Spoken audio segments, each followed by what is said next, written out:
अभी आप सुन रहे हैं झंझारपुर से मिथिला रिकॉर्डिंग स्टूडियो की शानदार प्रस्तुति। हमनी हो रागे मैया लाले हमरा रागे हमनी हो रागे मैया लाले हमरा रागे। बंगला ने कार चाही तोहर दुलार चाही, बंगला ने कार चाही तोहर दुलार चाही, नित्य पूजा माँ तोरागे हमनी हो रागे मैया लाले हमरा रागे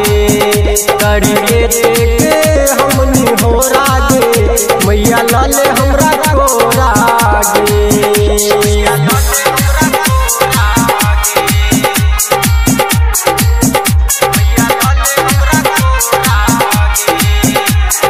music by DJ Umesh Shukipur का।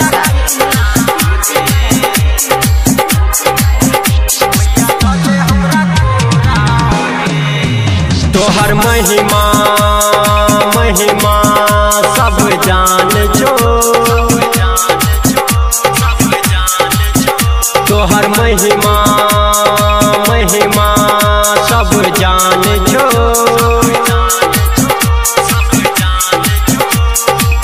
पूरा दुनिया तोरे कथा गाबै छो गाबै छो गाबै छो।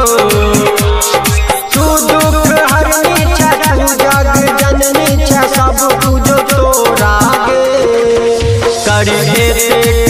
हमनी हो रागे मैया लाले हमरा रागे हमनी हो रागे मैया लाले हमरा रागे। अभी आप सुन रहे हैं झंझारपुर से मिथिला रिकॉर्डिंग स्टूडियो की शानदार प्रस्तुति। Music by DJ Umesh Shukipur का।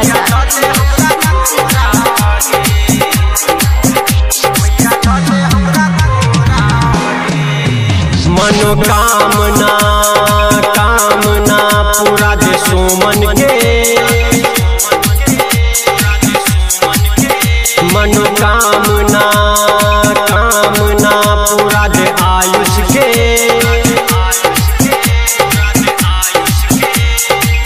दुर्गा मैया अर्जी सुन ले विकास राजा के, विकास राजा के, विकास राजा के।